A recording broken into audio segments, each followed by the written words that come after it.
Okay, everybody, so here we've got a really nice, recently restored 1888 model Luscomb banjo. It's probably made in the 1890s sometime.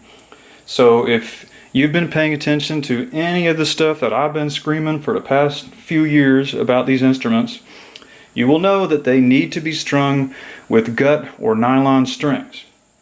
I don't use gut strings, they're too expensive. So I'm just going to talk about nylon strings, but just know that everything I'm going to teach you in this applies to both gut or nylon strings. We're just using nylon here.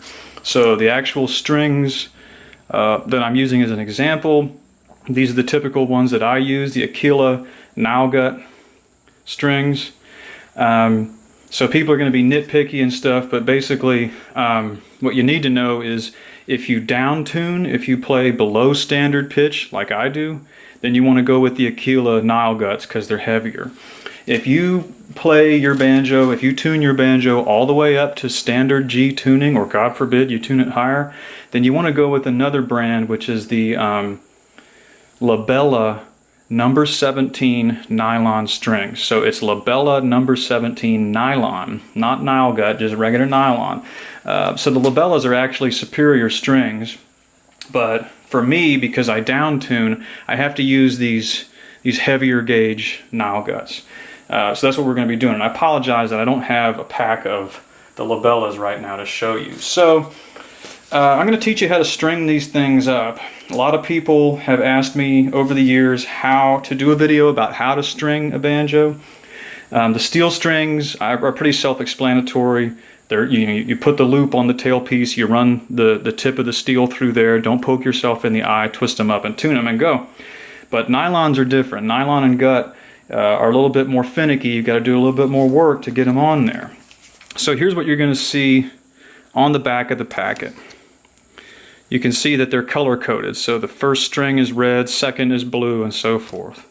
So we're going to go through and you'll see, I don't know if y'all can see that, but the tips of these have little colors, a little bit of ink on them. So I'm going to try to get through this.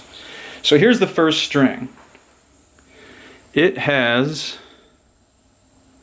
a red tip. Can you see the red ink on the tip of that? So that's how you know this is the first string. I don't even need that because once you've been playing for a while, you can feel it that this is the first string.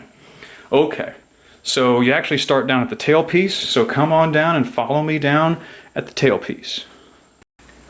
So the tailpiece that I've selected to put on this banjo is an original SS Stewart model tailpiece. This is probably what would have shipped on this Luscomb originally, because Luscomb, like a lot of other makers, they bought a lot of their parts from Stewart. So a lot of the hardware on this banjo is Stewart, like, you know, that's a Stewart piece. So anyhow, this is the Stewart tailpiece, and I believe this is what most Luscomb banjos shipped with. Okay, so let's get right down to business. I've got my red-tipped first string, and this is going to be interesting with the camera, but here's how I do it. So I run that, so here's the first string position. It's got a little notch here, and the hardest part about this, people want to know how the hell do you tie that down here. So you run it through, get it in the notch, and first thing I'll do is take it all the way up like that. So you've got your short end in your right hand toward the tailpiece, and your long end is toward the neck. Now we're just going to do a simple square knot. This is not technically the way that, like, if you look up like classical violinists or classical like early musicians, you can see videos about how to do the actual correct knot for a violin or something, and I've done that before and it works great. But you know what works just as well is a simple, you know, good old boy country square knot. So start with the short piece in your right hand toward the tailpiece and the long end of the string in your left hand toward the neck, and we're going to make our first crossover here to make a square knot. So now we've done our little tie, just like you're tying your shoes, and you got the short end in your left hand and the long end. So go ahead and bring it down. These strings are long, so you don't need to worry about running out of material. This is fun with a camera in the way. And then let's complete our square knot. So if you don't know how to tie a square knot, I'm not going to teach you that. Just look up how to tie an actual square knot. Not a granny knot or whatever. Tie you a square knot. Boom. So that's our square knot. Now, get it nice and tight. And notice the way I like to end, tie the knot, however, so that the short end is away from the neck, and also so that the short end is not pointing down, because that's going to vibrate off your head. Even no matter how short you cut it, you might have trouble. So get it like this. Boom. That's all there is to it. Now you're going to follow me back up toward the neck. We're going to attach this to the peg. Okay, everybody, here we go. So this is our first string. It's already fastened down at the tailpiece. I say this is probably what people have the most trouble with, because if you don't do it right on nylon strings, it will always slip no matter what you do. Okay, so you come in on the inside. This is very important because the people who made your nut, the professionals who made this nut in the 1890s, they made it a certain way for optimum, playability and stuff. You got to pass your string in through the inside like I did there. Don't come in this way, come in through this way. Okay, we got that done. Now, you need to put some kind of knot up against that hole that'll keep it from sliding through. This will help you a lot.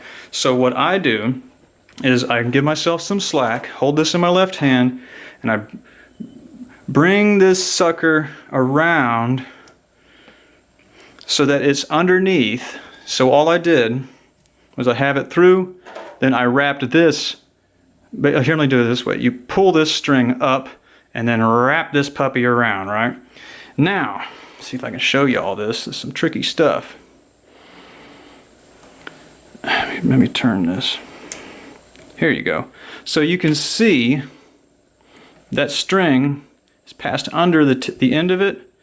What I do, all you need to do is just make a little loop and pull it tight against the hole.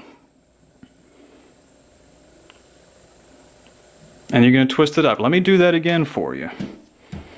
I'll do it all the way from the start. So, come in from the inside. You got it passed through. Make you a loop that goes under that string. Loop under it around the peg, then twist it one more time, and what you're trying to do is you're creating a little loop there and a knot that goes right up against that hole. Now hold it real close down there and twist that puppy up.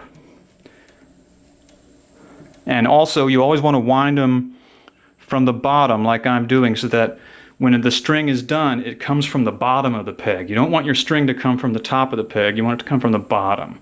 And that all has to do with the way that the nuts are designed. Boom. Okay, we're done. Let's go back down to the tailpiece. I'll show you the next one. Okay, folks, so you see we've got tension on our tailpiece. This knot's not going anywhere. At this stage in the game, I like to go ahead and throw the bridge on. Here's my goodie bag of bridges here. I'm going to show you a couple different kinds of bridges that I recommend for use with nylon strings. So, this is a perfectly good bridge. These are made by Bill Morris. The bridge that I'm really using nowadays that I like are bridges made by Joel Hooks. I'm going to put the links to this in the description, but Joel Hooks' website is called banjothimble.com. And what a banjo thimble is I got to do a video on these too, is this. That's a banjo thimble. In the 1800s, when they came out with these, they didn't call them finger picks, they called them thimbles, and it's actually designed to go over the back of your finger like that. And I got to tell you, of all the things I've tried for an overhand, claw hammer, down picking finger pick, these are the best. This design is timeless, it's cheap. Joel makes these by hand. So this is what a banjo thimble is. In the 19th century, they called these thimbles. So the website for Joel Hooks is banjothimble.com. Again, that's going to be in the description. So anytime you see a stamp like this, that indicates the front of the bridge. So I'm going to go ahead at this time and I'm gonna pop the string in there and go ahead and put the bridge on, you know, about where it needs to be. On these early banjos, a lot of times the bridge is actually set pretty far back. Okay, so I've been yabbering on quite a bit. Let's do number 2. Let's go back to our color coding system. And you'll see that the second string is color coded blue. So we're going to look through. You see I've got some different colors there. That's the blue tip. Let's pull it out. So really, y'all, it doesn't matter what kind of knot you tie, as long as the short end winds up over here, away from the bridge. You don't want the short end toward the bridge, because that's going to possibly create problems for you. So go ahead and get it taut. Now look what I've done here. You'll see this string and this string are both sticking up and away from the head and away from the bridge. That's what you want. Okay, let's go back up to the peg head, and I'll show you how to tie on another one.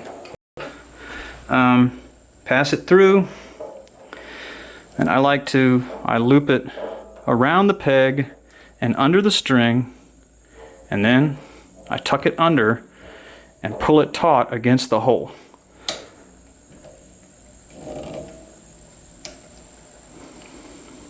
Y'all see that? Basically, it doesn't matter how you do it. I've learned to do it the simplest way over the years, but just make you a knot, and all you do is just tuck it up, roll it up under so that it forms a knot right up against the hole, and then start winding from the bottom. Again, you do not want to wind your strings from the top of the peg. You want to wind them from the bottom. See how that's coming from the bottom? Make sure it goes into your nut slot. Get this sucker on the bridge. Lord have mercy, we're making music.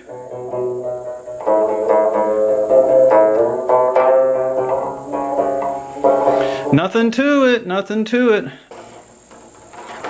So once again, I've tied it pretty perfectly so that the long end is coming up. You just want it to match the rest of them. Run it through your central slot there, and then take her back up on the peg head. I don't need to show you all that again. I've showed you so many. So let's move on to the final touches. I'm going to string the rest of these, and I'll show you how to finish the final touches to these. Okay, friends and neighbors, we're back here. We've got everything's tied up. I showed you how to do these. The main thing to note is that whatever knot you tie down here, make sure all the long ends are pointing up. This is just going to make everything easier for you going forward. So now you need a pair of nippers of some kind. I've just got some wire cutter pliers here. You can use scissors, whatever. Now, come down nice and close to your nut. What might help you is if you use there's a little hollow. I like to use these because there's a little hollow in here, and I put that hollow against the string so it gives me just the right amount of leeway there. I'm just going to come and nip them off fairly close. That big fat bass string there. Okay, so I gave them all a crew cut. Now, for the fun part. This is the truth, so this works on either gut or nylon strings. I'll just go through and melt these tips a little bit. What that'll do, ouch, is if it is going to start pulling through on you, it'll hit that melted part and it'll stop. Gut strings do the same thing. Okay.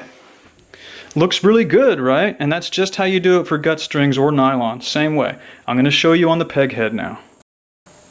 Okay, I'm back with my trusty nippers here. I'm going to nip these puppies off. Don't have to get them. You can do it right up against it, but I just usually don't.